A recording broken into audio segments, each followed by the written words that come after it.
The chalk didn't just scratch against the blackboard. It shrieked, a sound that cut through the sleepy morning air of the mahogany-paneled lecture hall. At the front stood Professor Aris Thorne, a man who wore his tweed jacket like armor and his ego like a crown. His office probably smelled of stale tobacco and the dusty spines of books no one else dared to open. To Vance, mathematics wasn't the beautiful language of the universe. No, it was a fortress, a high wall designed to keep out those he deemed unworthy.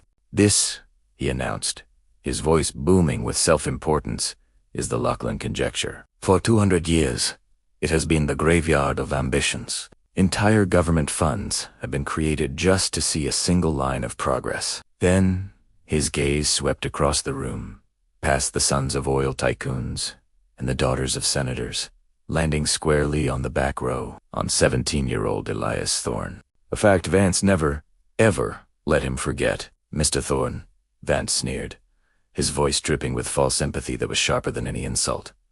"Or is the sheer weight of actual thought simply too heavy for someone of your pedigree?" A wave of cruel chuckles rippled through the classroom. The privileged students shifted in their expensive seats, settling in for the blood sport. But Elias didn't flinch. "I was just thinking, sir," he said, his voice quiet but steady, a stark contrast to the boiling heat in his cheeks, "that the third derivative in your opening premise seems to assume a symmetry that the problem itself specifically denies." The room went dead silent. Vance's face contorted, shifting to a shade of bruised purple. He let out a dry, hacking laugh. He leaned forward, his eyes glinting. "Since you're such a visionary, why don't you come up here and solve it? If you can even sketch out a roadmap for the proof by Monday, I will personally resign and hand you my tenure. But when you fail and you will fail, you pack your bags and you leave St. Jude's forever. We don't need thinkers who can't do the actual work." Elias stood up. As he walked toward the front of the hall, the laughter started again, a shadow chasing his every step. Vance's voice bellowed behind him, a final, public humiliation. "You can't solve this." He didn't go back to his Spartan dorm room. He retreated to the one place he felt at home, the basement of the old library. Down there, among forgotten books and dusty shelves, the radiators hissed like tired, old dragons, their mechanical sighs a comfort in the silence. The Lachlan conjecture was deceptive. It was a phantom, dealing with how certain numbers, these non-trivial zeros, were scattered in a multi-dimensional space nobody could even properly visualize. For 2 centuries, the greatest minds in mathematics had tried to tame it. They tried to force it onto a grid, to make it behave according to the rules they knew. They all failed.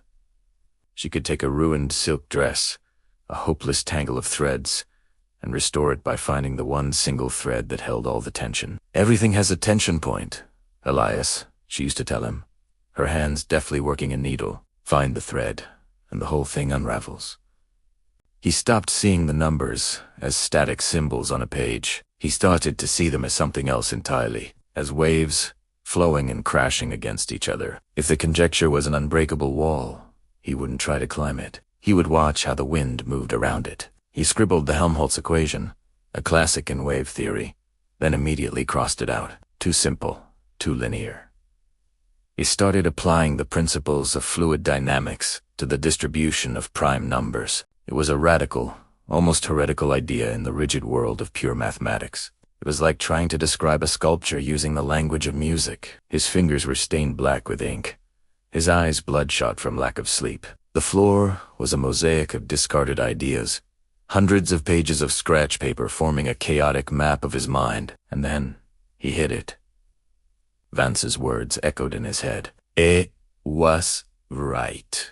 The logic kept looping back on itself, a snake eating its own tail. Every time he got close to a solution, the equation would collapse into a divide-by-zero error, the mathematical equivalent of a black hole. He slumped against a bookshelf, the frustration so sharp it felt like a physical blow. Tears pricked his eyes. He thought about his mother's tired hands, working late into the night. He thought about the mocking laughter of his classmates.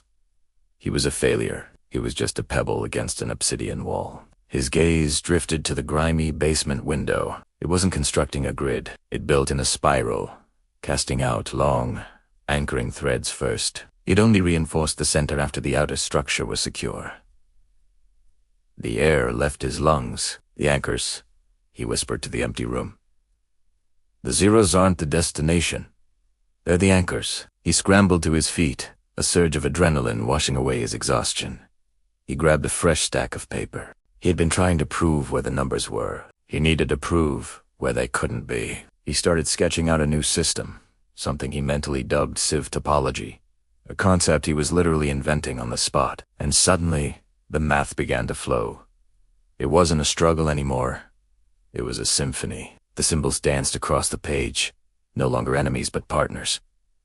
The 200-year-old knot, the one that had strangled the careers of geniuses, began to loosen. Monday morning arrived. The lecture hall was packed, buzzing with anticipation. This was the day the poverty boy was going to be publicly expelled. Professor Vance stood at the podium, a smug, triumphant grin plastered on his face. "Mr. Thorne," Vance announced to the packed room. "The floor is yours. Or perhaps I should say, the exit is yours." Elias didn't say a word. He walked to the massive blackboard, the same one where his humiliation had begun. He picked up a fresh piece of chalk. The hall fell silent.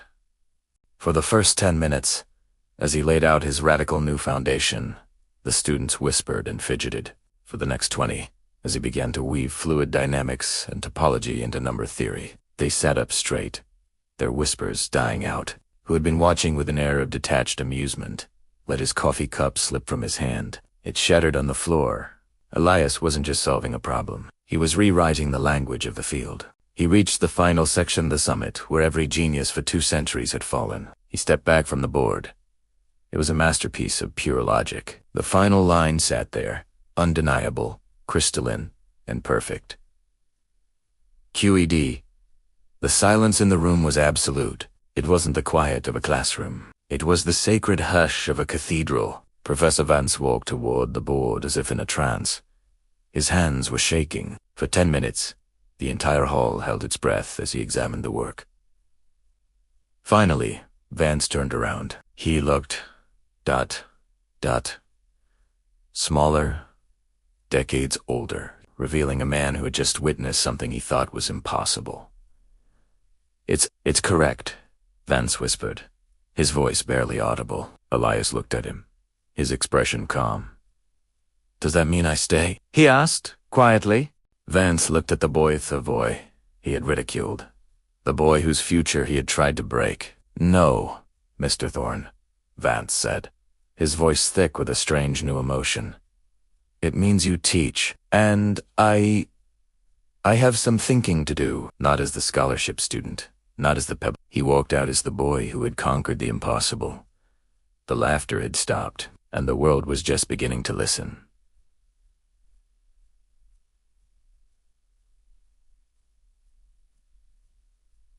Thanks for watching. If you enjoyed this story, don't forget to like, subscribe, and hit that notification bell for more content just like this. See you in the next one.